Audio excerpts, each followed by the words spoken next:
For once I'm on time, so let's talk about all the books I've read in August.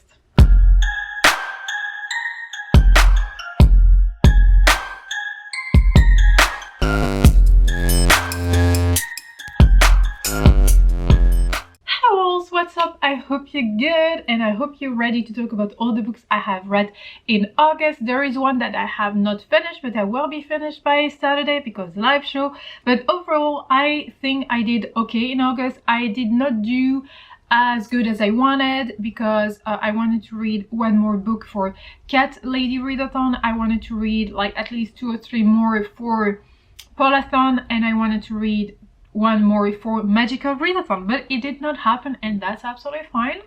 I can move on with the month and start fresh with something else. By the way, there is no TBR video that I'm gonna upload for September because September is gonna be like more of a mood month because I'm away, so I don't know how much I will want to read. So now you know everything. As usual, we have a little bit of data. Yes, I hope you don't mind the fact that I'm from here, like I don't know, from that angle. Usually I do it in front of my shelves. But in August I have read 8 books and I have read 3,696 pages, which is less than previous months. But again, in July I read 18 books.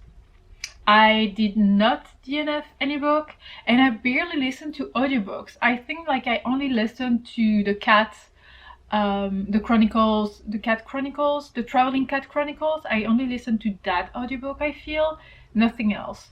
So that seems about right. All the books were in English. I read some chunky books, true, and rating wise I feel like I had a good month. So we got 2 5 stars, 4 4 stars, and 2 3 stars. So I really had a good month. First, I have read the Traveling Cat Chronicles, which is Japanese literature. It's fiction, contemporary, and basically it's the story about a cat and his owner traveling Japan and meeting friends, and the cat doesn't understand what's going on, why they're traveling, why they're talking to their friends, and why everyone is interested in Nana.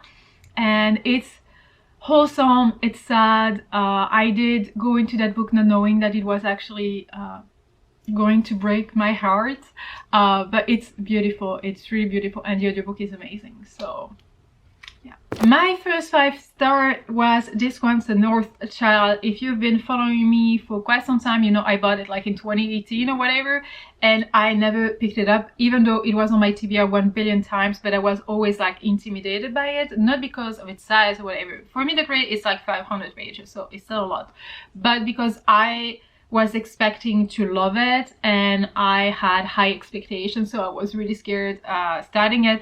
But I actually gave it 5 stars, so there was no reason for me to actually be scared. I loved everything about it. It is a polar fantasy, and you know, everything happening here, just my heart, I felt for everything. So basically it's the story of a main character who was born facing north, with it, which is something no one wants, because her mother was like, okay, I'm gonna have that many children, they're all gonna face like east, west, south, even northeast or northwest, but not north, because that's the worst coordinate ever. A child facing north is just a nightmare. You cannot handle them, they just want to wander left and right or whatever. So she has everything planned, but of course you cannot plan everything in life, and there is something that's happening, and she gives birth to that little girl in the forest, not knowing exactly where she's facing, but of course she's facing north.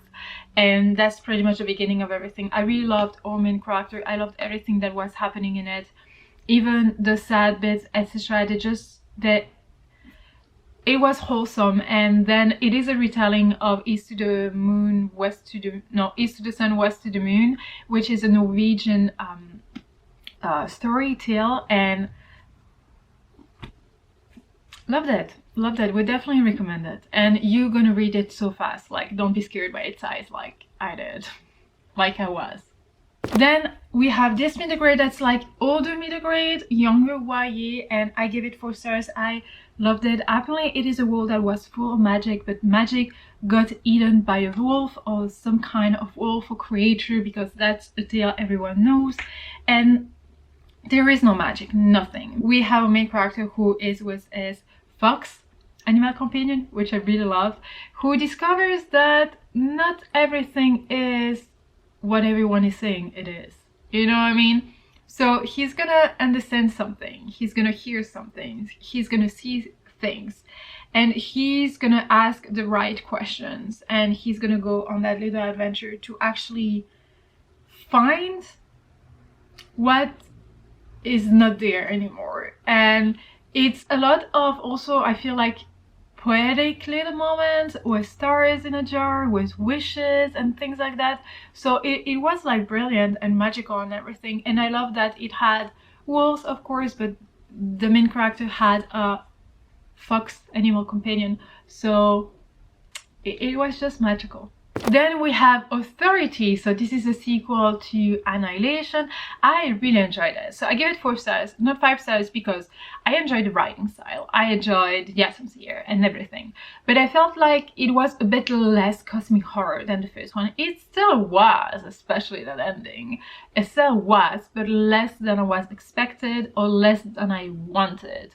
So I'm looking forward to the next one, the last book in that series kind of thing. If you don't know what it is, but it's basically like in the first book, Annihilation, it's basically Camp Area X or whatever. Something is going on there because everything within that area is changing. So the government, the army, whatever, they're trying to send people there to actually come back with answers. But all they come back with is death or losing the mind or something weird is happening. So they don't really know. And that's what cosmic horror is about. You are reading about something that is weird, that is a bit creepy, but you don't know what it is. You never really get answers. So that's the whole thing, and I really enjoyed it. So I would definitely recommend Annihilation, and you can continue with the series. I still have the 3rd one I'm looking forward to. I gave 5 stars to that one. I loved it. I don't even know where to start with it because I loved it. It's an adult fantasy and it's different from many things that I have read recently.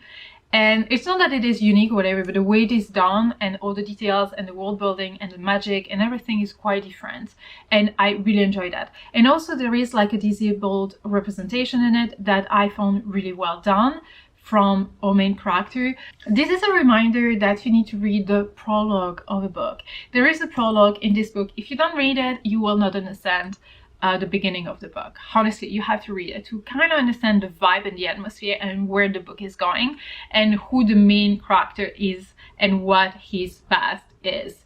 And basically you live in a world where any kid that comes to Earth disabled, with a missing limb or whatever, is said to be sent by some kind of evil spirit or whatever. So they have to kill those kids.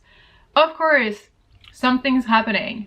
Something's not gonna be done, and that's the beginning of everything. It's about a main character hiding the fact that he's disabled and living in a world with very strict set rules apart from the rest of the world.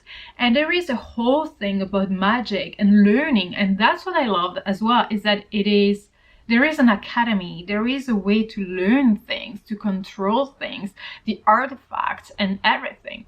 And I love that it's kind of accessible to everyone, but it's not at the same time, because there is some kind of competition that you need to pass. You need to pass some tests in order to prove yourself that to others and to yourself that you are gonna be an avatar, that you can be an avatar and go around the world to find artifacts. Because magic itself is not bad, but in the hands of the bad people, it can be really bad. Loved it, would definitely recommend it. I started it and couldn't put it down, so don't be scared by its size. Again, it was amazing. I cannot wait to continue with the series. Then we have Scribd. I honestly don't remember because I know I vlogged it. I don't know if I gave it 4 stars or 3 stars in the vlog, but I feel like it's more of a 4 stars now because I really enjoyed it. It is a middle grade, a bit creepy Scribd, and I would recommend it for October, I would say. But also, it's a middle grade, but some parts of it are quite intense because it's basically the story of a little girl who goes on a ghost tour with her dad. Actually, her dad's job is to go on that ghost tour and to just, you know, entertain the tourists and whatever. And that's his job, full-time job now, because he quit everything else. And he wrote a book, so he's a writer and everything. And he's getting more and more popular, more and more like well-known, etc. And she hates that. She's a scientist. She believes in science and everything that can be proved or whatever. Ghosts and all those stories, she doesn't give a care about them. Like, she doesn't want anything to do with them. But one day her dad's gonna ask for her help, because when he goes on those like ghost tours or whatever, he usually goes with someone else, but that person is actually sick, so she has to replace that person. And she's going with her dad, and then in the bus at one point she's gonna feel something is odd, and at one point she's gonna see a little boy in the bus, and from there she's gonna be like, okay, am I going crazy? Is it just the influence of my dad's speeches and everything he's talking about, or the fact that I'm freaking out here because I'm a scientist, I need proofs and whatever, and I don't know, I don't understand what I saw, I don't understand what's happening.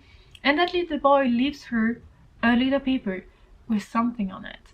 And that's pretty much the beginning of everything, because she starts feeling things, seeing things, and being scared 24/7. I would say it's a bit creepy for kids because it's quite intense, but I loved also the messages that were in there with, you know, trusting your family, trusting your brother or sister, trusting your friends, who you can talk to, who you can ask help for, with, whatever, because it's a weird situation and not everyone's going to believe you. And I really enjoyed it. So I think it was definitely a 4 stars, at least go while it's telling me 4 stars. So then this one, I gave this one 3.5, so 3 stars. I read Beyond the Black Door by that author that I would recommend. This one was for me a bit of a mess, because I feel like it was going all over the place and I couldn't keep up with everything that was happening, and it was like hectic and slow, and I don't know, the whole concept was actually interesting because definitely you have guardians who are ghosts, people with some kind of power that died, that are staying there, and they have to link themselves to someone who is in that like a generation like line, you know, and they do have some kind of power, and they just like, they have to do things. I'm not sure I understood everything that was happening, but it's definitely queer, polyamorous, so many things in there were like interesting and everything, but I just feel like it was not a book that I would ever like really recommend or really reread, even though there is like polyamorous relationships. So I feel like, or like feelings and everything, so I feel like I don't see that very often. At least I think that's the first time I read about it, so I appreciate that, but not really for me. It was like a bit like a dark fantasy, but like the edgy romancy kind of things, whatever, that was not for me. So, and the last one I have read is actually Flashback. I gave it 3 stars, so I loved it a bit less than the previous ones. This one is the 7th book in the Keeper of the Lost City, so we have the 8th one, 8.5, and the 9th one that's coming out in mid-November, something like that. I just need some more answers. I'm at that point in the series where I still care about the characters, I still care where it's going and everything, but I need it to go faster and to just wrap this up. Like, I need this series to be wrapped up, to end, I feel, because I feel like it's a bit repetitive, you know. She was attacked in a previous book and she's getting attacked in the same way. She was tortured in another book, she's getting tortured again. You know, things are getting a bit more repetitive, but we got some answers leading to more questions, but I appreciate it. But also, it was a bit predictable for me, but that did not take away the enjoyment of the book. I'm just like, I don't know what's happening, but I'm really good at guessing everything that's, not everything, but many things that are happening in this book, in this series. So yeah, if you want to watch the show of us talking about like Flashback, I will link it down below. We will come up with a date for the live show for the next one, end of September, soon on Twitter and everything, so look out for those. But yeah, so we're almost done with that read along. Can you believe it? I barely can. And the last book, I still have a third of it. I'm in here, is actually Project Hail Mary. So far it's giving me 4-star vibes. I'm really enjoying it. The live show is on Saturday for the Howling Pack. I'm looking forward to talk about this one. But yeah, so not much I'm gonna say here because live show, but I'm enjoying it and I'm having a good time with it, so that's good. As I said, I don't have a TBR for September, but I'm just gonna say that I'm gonna read Kings of the Wild in September because it is the book for the Howling Pack. I'm gonna read Keep of the Lost City 8, and I'm gonna also be reading His Dark Materials 1 because it is a buddy read, a read along that we're gonna do with the winter pack. I feel like that's it. Or am I forgetting something? Oh no, also we're starting with Foundry Side for the Read Along Queens, so that book as well. So I have 4 mandatory books I need to read, and then the rest I can mood read. That's gonna be nice, that I'm, you know, to be able to mood read. So yeah, that's pretty much it. So no TBR, but here you have like a short summary of what I'm gonna be doing in September. Let me know what you will be reading in September. If you have any plans, read along, readathons, there are many happening as well, I believe, you know, buddy reads, anything. But yeah, hope you're good, Wolf. Thank you so much for watching this video. I really hope you enjoyed it. If you did, give it a thumbs up. Don't forget to subscribe to be a part of the pack. Talk to me in the comment section as usual, and until next time, take care, Wolves. Bye.